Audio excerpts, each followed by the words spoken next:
Bienvenue sur Top Invest, la chaîne des top d'investissement. Ici, on parle essentiellement d'entreprises de qualité.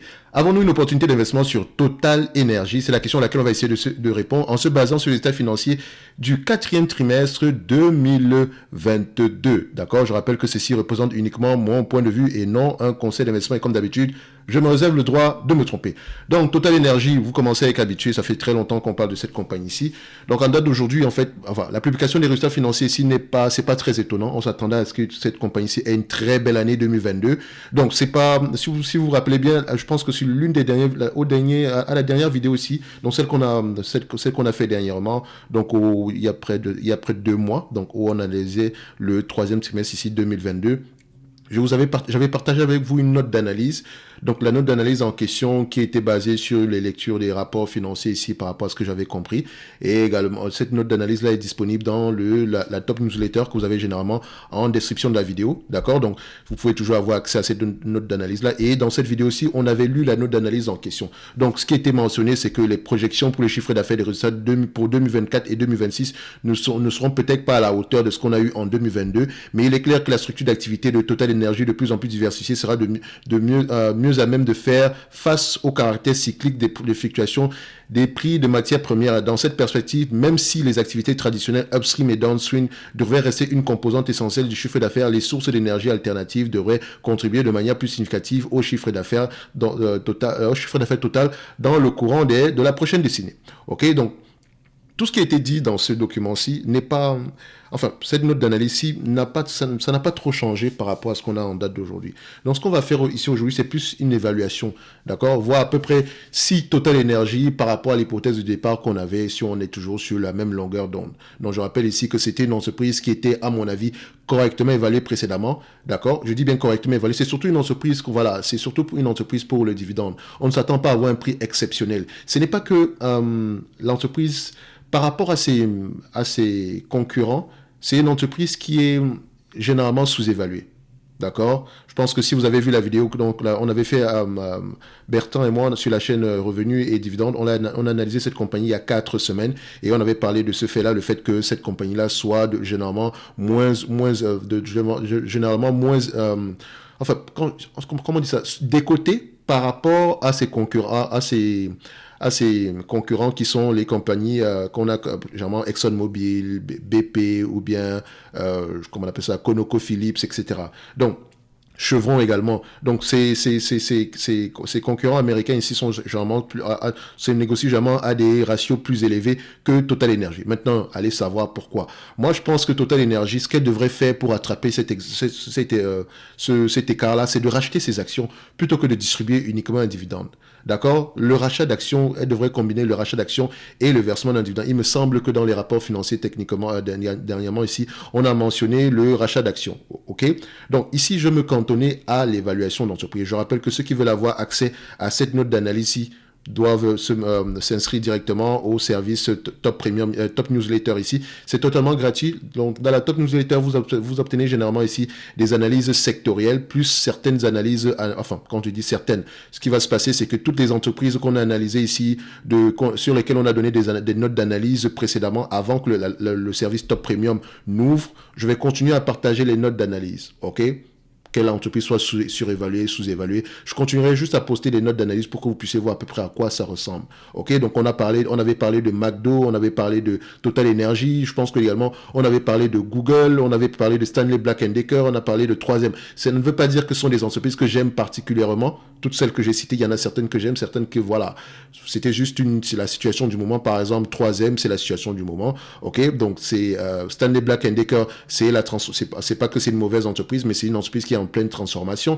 Donc, cette note d'analyse-là, toutes les notes d'analyse qu'on a déjà eu à partager publiquement, on va le faire. Mais pour le reste, d'accord, si j'ai des notes d'analyse à partager, je vais généralement le faire avec les abonnés du service Top Premium où je partage généralement 2 entreprises qui sont sous-évaluées selon moi chaque mois. En supplément de ça, vous recevez également ici des analyses fondamentales. Enfin, vous pouvez demander des analyses fondamentales que moi j'appelle analyse quantitative, comme ce qu'on va faire ici aujourd'hui pour n'importe quelle entreprise, parce que ici les notes d'analyse concernent généralement des entreprises nord-américaines, d'accord. Donc pour des raisons ici, voilà, de logistique, dans le sens où je suis également en Amérique du Nord, donc des entreprises que je mentionne généralement sont les entreprises qui moi m'intéressent pour mon portefeuille personnel. Donc vous comprenez que je n'ai pas de... Voilà, je ne suis pas motivé à aller lire sur des entreprises sur lesquelles je sais personnellement que je ne vais pas investir. Ok, par exemple, les entreprises européennes ne m'intéressent pas présentement. C'est pas parce que ce sont de mauvaises entreprises, mais comprenez que j'ai un intéressement fiscal à investir dans des entreprises nord-américaines. Ok, donc je fais également des analyses sectorielles qui sont disponibles gratuitement également dans le service, dans la Top Newsletter. Donc quand vous êtes abonné à la Top Newsletter, vous recevez les analyses sectorielles gratuitement, ainsi que les notes d'analyse des entreprises qu'on a déjà précédemment mentionnées. D'accord, vous pourrez aller voir quelles sont ces entreprises-là. Si quand vous serez abonné à la Top Newsletter, il y a toute une liste ici, donc vous avez accès aux anciennes notes ici. Donc vous savez que c'est uniquement celle-là que vous allez recevoir. D'accord. En tout cas, si je veux parler d'une entreprise, par exemple, comme Fair Isaac, qu'on appelle généralement FICO, qui est celle-ci, par exemple. Si je veux faire une note d'analyse ici, je vais la partager uniquement, qui est une belle entreprise d'ailleurs, je vais la partager uniquement aux abonnés Top Premium. OK? Donc, on revient ici. Pour l'évaluation, je vous ai dit une chose. Hein. Ici, cette entreprise-ci gagne de l'argent. Et la période actuelle est tout simplement exceptionnelle, d'accord? Elle est exceptionnelle parce que c'est une compagnie qui, voilà, les marges, les prix dépendent ici du prix de la commodité. Donc, vous allez remarquer ici qu'en termes de revenus, on a des choses qu'on a presque jamais eues, d'accord? Je pense qu'en termes de revenus, c'est un record en termes de revenus, ce qu'on a présentement. C'est une bonne chose. Est-ce que c'est durable? C'est ça notre question. Parce qu'on n'aimerait pas se retrouver dans ce genre de situation. Il y a une chose qui est certaine, il y a de fortes chances que ce revenu-ci ait à décroître dans le futur. Ça ne veut pas dire que c'est parce que l'entreprise est mal gérée ou quoi que ce soit. C'est une entreprise cyclique. Donc ici, vous devez réfléchir en termes de... Il faut regarder à peu près, il faut normaliser les résultats. Okay? Quand on dit normaliser les résultats ici, c'est que nous, on va se cantonner uniquement aux bénéfices nets et au free cash flow. Okay? Donc ici, par exemple, normaliser les résultats, ça veut dire que le revenu actuel, on sait pertinemment qu'il ne va pas durer. Par exemple, si vous prenez l'estimation des analystes pour les revenus, disons, pour l'année prochaine, qu'est-ce qu'ils attendent? Alors, l'année prochaine, les analystes s'attendent à des revenus à peu près de 180 milliards. OK? Donc, 180 milliards et c'est en baisse par rapport aux 236 qu'on attendait précédemment. Donc, on avait des estimations plus élevées que précédemment. C'est-à-dire que si on vérifie bien, le prix d'une commodité est en train de diminuer ici, soit sur le pétrole ou sur le gaz. OK? Donc, le revenu ici, tout ce qu'on veut voir à peu près, c'est une entreprise qui arrive à s'autofinancer, enfin pas s'autofinancer. On sait personnellement que ce revenu-là va fluctuer. OK? Donc, ce qui va m'intéresser, c'est de regarder ceci.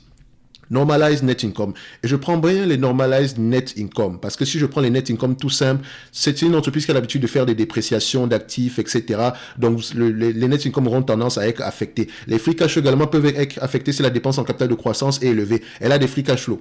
Simple, ok? Elle a des free cash flow. Il faut généralement questionner la raison pour laquelle les free cash flow sont moins élevés que les net income. Mais généralement, il y a une bonne raison derrière. Ok? So, ce que je vais faire ici aujourd'hui, c'est ceci.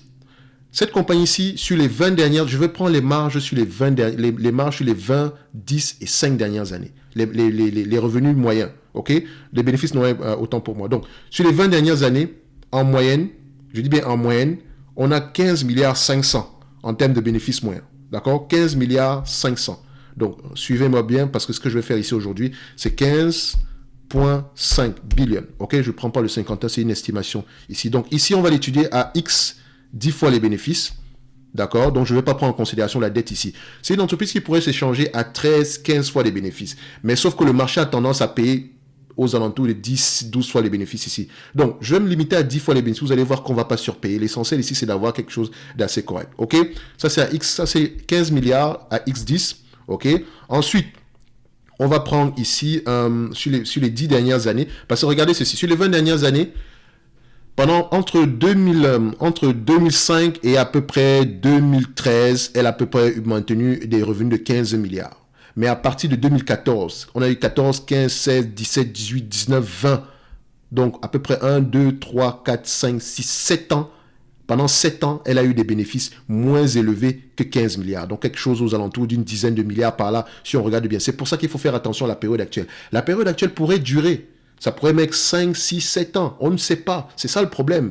Il est difficile d'estimer, de prévoir les variations du pétrole, d'accord, ou bien des matières premières. C'est très compliqué. Il y a beaucoup de paramètres qui entrent en compte. Donc, quand vous voulez analyser ce type de compagnie-ci, il faut faire attention de ne pas tomber dans le piège du moment. C'est-à-dire que s'intéresser à ces résultats parce qu'ils sont exceptionnellement bas, les PER, etc. Non, non, non, non. Il faut les normaliser. Il faut absolument les normaliser. Au pire des cas, si on a tort parce que les bénéfices ne seront plus élevés dans le futur, c'est tant mieux. Mais au moins, on ne surpaye pas. D'accord? Je ne vais pas prendre 28 milliards ici de bénéfices nets normalisés alors qu'on aura l'année prochaine 10 milliards. Vous voyez ce que je veux dire? Je vais me tromper parce qu'une entreprise ici, c'est pas par rapport à ce qu'elle a rapporté aujourd'hui qu'elle va se faire valoriser, mais c'est par rapport à ce qu'elle pourrait rapporter en moyenne dans le futur. OK? Donc, Sur les 20 dernières années, on a 15 milliards 500. Sur les 10 dernières années, ça prend en considération la période de baisse, etc. Vous remarquez qu'on est aux alentours de 11 milliards 690. Donc, je vais prendre ici 11 milliards 690. Donc, je vais prendre ça, chiffre rond, 11 milliards, point 69. Et je mets également ici X10. OK? Sur les 5 dernières années, on constate qu'on est aux alentours de 12 milliards 890. Donc, je vais me limiter là. 12 milliards 890, parce que si je prends sur les 3 dernières années, on retourne à 15 milliards 500 et poussé, peut-être même plus que ça. Donc, je prends les 5 dernières années, 12,89, ok, toujours à X10. Et je vous ai dit qu'à X10, je ne prends pas les bénéfices. Donc, ici, à 12,89 de bénéfices nets, X10, qu'est-ce que j'obtiens? Donc, simple, à chaque fois que je vais faire ce calcul-là, je vais le diviser directement par le nombre d'actions ici. Et le nombre d'actions, en date d'aujourd'hui, j'espère bien que c'est ça, parce que c'est une entreprise qui va racheter ses actions. En termes de dette nette, ici, elle a la capacité de payer sa dette. On ne va même pas se casser par rapport à ça. OK? Donc, vu que je prends 10 fois les bénéfices, je ne prends pas en considération la dette. Je prends en considération la dette quand je commence à prendre quelque chose aux alentours de 15 fois les bénéfices par là. Et ce n'est pas une entreprise que je vais payer à 20 fois les bénéfices, certainement. OK? Les entreprises cycliques, c'est 15 maximum, et en prenant en considération la dette. Si vous ne prenez pas en considération la dette, toujours en normalisant les résultats, vous prenez 10 maximum. N'oubliez jamais ça, sinon vous allez faire une erreur avec ce genre de compagnie. Ça va dans le même sens avec les compagnies dans l'acier, dans les minerais, etc. Donc, il faut faire attention. Quand vous ne contrôlez pas votre prix, d'accord, il faut toujours normaliser les résultats. Parce que c'est une entreprise ici, l'avantage compétitif ici dépend des coûts de production, des coûts d'exploitation. D'accord? Faites attention. Généralement, vous pouvez voir qu'une entreprise a des avantages concurrentiels dans ce domaine-ci, surtout quand tout va mal. D'accord? Et surtout quand par rapport à la marge brute. Si vous prenez la marge brute de cette compagnie-ci et que vous la comparez à des entreprises qui sont dans le même secteur d'activité, vous allez voir que les marges brutes ici ont tendance à rester à un certain niveau. Surtout si elle reste à peu près stable en période de baisse en période de baisse prolongée. Ici, dites-vous que vous avez en présence ici une entreprise intéressante. Si elle ne perd pas d'argent en période difficile, 2004 à peu près de 2014 à peu près à 2019-2020 ici, on avait eu une période assez compliquée pour le secteur pétrolier. Donc vous voyez que ici, elle a perdu de l'argent en 2013, en 2014, en 2015, d'accord, et en 2016. Donc on a 1, 2, 3, 4. Attention, ça peut avoir il y a peut-être une bonne raison derrière, parce que quand on regarde bien les net income normalisés, on gagne de l'argent. Techniquement, les net income, vous ne pouvez pas avoir des net income positifs. Vous ne pouvez pas avoir des net income, enfin, pas vous ne pouvez pas. Il est rare d'avoir des net income positifs sans free cash flow positif. OK? Il est rare. J'ai bien dit, il est rare. D'accord? Donc, il faut toujours questionner la raison pour laquelle les free cash flow sont négatifs quand les net income sont positifs. D'accord? Ici, c'est parce qu'il y a de fortes chances, vu que la dépense en capital est élevée ici, si on doit développer ici un nouveau champ pétrolier ou bien un nouveau champ gazier ici, ça demande de l'argent. On doit investir en amont pour récolter les fruits dans le futur. OK? Donc, ça peut être de la dépense ici de croissance. Donc, il faut toujours aller regarder au niveau de la dépense en capital, quelle est la dépense de croissance. OK? Donc, on revient ici au niveau de l'évaluation. Je prends le nombre d'actions en date d'aujourd'hui. Nous avons à peu près aux alentours de 2 milliards 570. Donc, je répète que c'est une entreprise qui devrait racheter ses actions pour que le prix puisse s'ajuster en conséquence, pour que vous puissiez bénéficier et également d'une croissance du prix. Il faut qu'elle rachète ses actions massivement. C'est bien de distribuer un dividende, mais voilà, il est généralement mieux de refaire le rachat d'actions pour pouvoir bénéficier des deux. Donc, il faut faire un mix des deux. Donc, on a 2 milliards 570. Je rappelle que je me base uniquement sur Coifin. Si c'est moins que ça, tant mieux. D'accord? 2 milliards 570. Donc, vu que je sais que c'est 2 milliards 570, donc, ici, X 10 fois les bénéfices à ce niveau-ci. D'accord? Quand on a 15 milliards 500 de net income, 15 milliards 500 de net income, multiplié par 10 fois les bénéfices, divisé par le nombre d'actions, 2 milliards 570, ça nous donne ici au total 60 € l'action. D'accord? Je mets 60. À X10, quand on a 11 milliards de bénéfices, 11 milliards 690 de bénéfices, donc ça nous donne combien ici, qui est la moyenne des 10 dernières années, on fait 11,6,9, quand je fais x10, c'est 116,9, divisé ici par 2,57, on arrive ici à 45,5. J'arrondis à 45,5, ok? 45,5 € Maintenant, quand on a 12 milliards de bénéfices, ok? Je viens à combien? 12,89 multiplié par 10, d'accord? Divisé par 2,57, ça nous donne ici au total 50,15. Donc, on arrive ici à 50,15. 15. Donc, vous voyez ici que c'est une compagnie en date d'aujourd'hui. Si on la négocie, si en moyenne, elle rapporte 15 milliards de net income sur les années à venir, en moyenne, je dis bien la moyenne, ça peut être que bien plus que ça, mais quand on a moins que ça, voilà, on reste quelque chose toujours aux alentours d'une quinzaine de milliards, ok? Donc, si elle peut le faire, on peut avoir une valorisation aujourd'hui à 10 fois les bénéfices, elle peut se négocier à 60 euros. Donc, c'est-à-dire qu'en date d'aujourd'hui, on ne surpaye pas, ok? Au prix actuel, on ne surpaye pas du tout. D'accord? Donc, vous prenez en considération ces différents éléments-là et vous posez la question, qu'est-ce qui est plus que probable? Parce que c'est une question de probabilité ici. Qu'est-ce qui est plus que qu'est-ce qui est probable quand on regarde tout cet ensemble d'éléments-là? Moi, je vous dirais que tous ces éléments-ci me permettent de dire que cette compagnie est sous-évaluée, certainement, mais quand je dis sous-évaluée, faites attention. Le fait que le marché ne paye pas généralement des multiples plus élevés, vous ne pouvez pas vous dire que ce comportement-là va changer dans le futur. Il faut faire attention. L'entreprise doit pousser. Donc, l'entreprise doit amener le marché à changer, d'accord, la façon de valoriser ce business-ci. Et comment elle doit le faire? C'est en rachetant les actions. Pas juste en distribuant le dividende, en rachetant également des actions. OK? Donc, si elle rachète des actions, vous allez voir que ça va s'ajuster en conséquence. Imaginez qu'elle rachète par exemple 5% de ses actions chaque année, c'est-à-dire que vos PER auront tendance à augmenter chaque année. Vous aurez de moins en moins d'actions. On va le faire simple. Si on fait 2,57 multiplié par 0,95, d'accord, donc on rachète 5% chaque année, ça fait 1, 2, 3, 4, 5. D'ici 5 ans, disons, au lieu de diviser le nombre d'actions ici par... 2 milliards 570, vous allez diviser par 2 milliards. D'accord, uniquement. Donc, ce qui va vous donner une valorisation aux alentours de 77 $ l'action. D'accord, donc vous allez voir que par rapport au prix actuel, on aura tendance à avoir quelque chose de plus en plus élevé. Donc, si on le fait uniquement par là, donc ça va augmenter ici le prix de manière mécanique de 5% par an, sans rien faire du tout. Donc, le rachat d'actions serait meilleur ici. Peut-être même à partir de ce moment-là, le marché va commencer à donner des multiples bien plus élevés. Mais cette compagnie-ci est sous-évaluée par rapport aux autres compagnies dans le même secteur d'activité. D'accord? Donc, ce qui va se passer ici, c'est que si vous achetez cette compagnie en date d'aujourd'hui, ne vous attendez pas à grand-chose. Si grand-chose arrive, tant mieux. D'accord? Mais en termes de dividendes, ce dividende-là, il est safe. Simple. Quand bien même on vous distribuerait 10 milliards de bénéfices nets, d'accord, par rapport à la capitalisation boursière actuelle, prenons un exemple. Elle ramène à peu près 11 milliards 690. Prenons cet exemple-ci. Divisé par la capitalisation boursière ici, je vais mettre 158 pour faire simple. Ça donne ici un rendement de 7,39%. Elle vous donne ici aujourd'hui 5%. Donc, c'est safe. Imaginez qu'elle vous donne le 12,89. D'accord? Si c'est 12 milliards 890, divisé par la capitalisation boursière actuelle qui est de 158, vous aurez un rendement de combien? 8,15. Le dividende est toujours couvert. Imaginez qu'elle vous verse présentement 15 milliards 500 par rapport à la capitalisation boursière actuelle qui est de 158 milliards, j'arrondis bien sûr, ça vous donne ici un rendement de 9,81%. Donc ce dividende-ci, il est également safe. Je n'ai pas pris en considération la dette nette ici parce que cette compagnie-ci a les moyens de rembourser. Elle a une dette nette aux alentours d'à peu près 21 milliards par là. C'est moins que ce que les bénéfices nets de rapportent ici aujourd'hui. Quand bien même on aurait des bénéfices nets ici aux alentours de 10 milliards, que ce soit 11 milliards ou 15 milliards, vous remarquez qu'elle peut repayer sa dette nette ici en moins de 2 ans. Ok, donc c'est tout simplement correct. Donc, pas la peine d'aller regarder la dette nette sur EBITDA. Ici, c'est bien, mais voilà, elle n'a presque pas de dette et elle a l'habitude ici d'avoir un niveau d'endettement assez gérable. Donc, on peut se dire ici que en période difficile, elle a la capacité de souffrir et c'est ce qu'on demande à ce genre d'entité-ci. Donc, pour moi, ici, le dividende, il est safe. Il y a de grandes chances qu'il continue à augmenter. Maintenant, en termes de prix, je ne vais pas m'attendre à grand chose. Si quelque chose arrive ici, c'est parce j'encourage le management ici à continuer à racheter les actions. Et si je ne me trompe pas, c'est ce que le management a fait. Ok, donc on va juste aller vérifier ceci. Il me semble que c'est une information que j'ai vu passer par là. Donc, on va aller remettre Total Energy.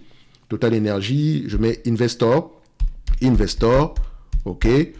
On prend ça, on va aller mettre actionnaire directement. On va aller regarder les résultats 2023. Donc, ceux-ci, on les prend comme ça.